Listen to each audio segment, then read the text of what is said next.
സ്കൂളുകളിൽ കലാകായിക വിദ്യാഭ്യാസം നടക്കുന്നുണ്ടോ എന്നുറപ്പിക്കാൻ വിദ്യാഭ്യാസ വകുപ്പ് ഈ പീരീഡിൽ മറ്റു വിഷയങ്ങൾ പഠിപ്പിക്കുന്നുണ്ട് എന്ന് പരിശോധിക്കും. വിദ്യാഭ്യാസ ഉദ്യോഗസ്ഥർ നേരിട്ട് സ്കൂളുകളിൽ എത്തി പരിശോധന നടത്തും. ബാലാവകാശ കമ്മീഷന്റെ നിർദ്ദേശപ്രകാരമാണ് നടപടി. ഗോപാൽ ഷീലാസനിലുണ്ട്.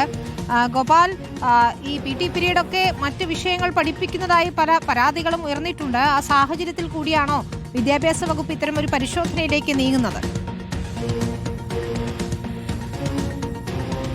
അതെ വിനീത, സംസ്ഥാനത്തെ സ്കൂളുകളിൽ കലാകായിക വിദ്യാഭ്യാസത്തിന് വേണ്ടി മാറ്റിവെച്ച പീരീഡുകൾ അത് കൃത്യമായി ആ വിദ്യാഭ്യാസ പരിപാടികൾക്ക് വേണ്ടി ഉപയോഗിക്കുന്നില്ല എന്ന കണ്ടെത്തലിനെ തുടർന്നാണ് ഇത്തരത്തിൽ സംസ്ഥാന വ്യാപകമായി തന്നെ ഒരു പരിശോധനയ്ക്ക് വിദ്യാഭ്യാസ വകുപ്പ് തയ്യാറെടുത്തിരിക്കുന്നത്. എല്ലാ സ്കൂളുകളിലും ഇത്തരത്തിൽ മാറ്റിവെക്കുന്ന പീരീഡുകളിൽ കൃത്യമായി തന്നെ പഠനം നടക്കുന്നുണ്ട് എന്ന് ഉറപ്പാക്കണം. വിദ്യാഭ്യാസ ഓഫീസർമാർ നേരിട്ട് വിദ്യാലയങ്ങളിലെത്തി ഇക്കാര്യം സ്ഥിരീകരിക്കണമെന്നും അതിൽ വീഴ്ച വരുത്തുന്ന സ്കൂളുകളുടെ പട്ടിക തയ്യാറാക്കണം എന്നുമാണ് വിദ്യാഭ്യാസ വകുപ്പ് ഇതുമായി ബന്ധപ്പെട്ട് നൽകിയിരിക്കുന്ന നിർദ്ദേശം. ഇത്തരത്തിൽ പല പരാതികൾ ബാലാവകാശ കമ്മീഷന് ഇതുമായി ബന്ധപ്പെട്ട് ലഭിക്കുകയും കമ്മീഷൻ ഇത്തരത്തിലൊരു അന്വേഷണം നടത്താൻ വകുപ്പിനോട് ശുപാർശ ചെയ്യുകയുമായിരുന്നു. അതായത് പല സ്കൂളുകളിലും രേഖകളിൽ മാത്രമാണ് കലാകായിക വിദ്യാഭ്യാസവുമായി ബന്ധപ്പെട്ട പീരീഡുകൾ ഉൾപ്പെടുത്തിയ ടൈം ടേബിളുകൾ ഉള്ളത്. അത് ഏതെങ്കിലും തരത്തിലേക്ക് പരിശോധനകളോ ഇൻസ്പെക്ഷനുകളോ വരുമ്പോൾ ഉദ്യോഗസ്ഥരെ കാണിക്കാൻ വേണ്ടിയും, എന്നാൽ മറുവശത്ത് യഥാർത്ഥത്തിൽ ആ പീരീഡുകൾ പൂർണ്ണമായും ഒഴിവാക്കിക്കൊണ്ട്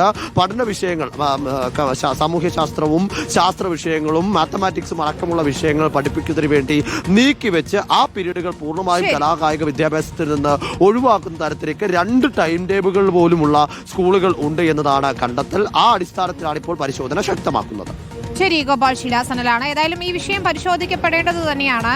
കലാകായിക അതൊരു പാഠ്യവിഷയമാക്കിയത് തന്നെ അത് കുട്ടികളിലേക്ക് എത്തിക്കുന്നതിന് വേണ്ടിയാണ്. അത് ആ സമയത്ത് മറ്റ് വിഷയങ്ങൾ പഠിപ്പിക്കുന്നത് ശരിയല്ല എന്ന് തന്നെയാണ് ഏറ്റവും പ്രധാനപ്പെട്ട കാര്യം.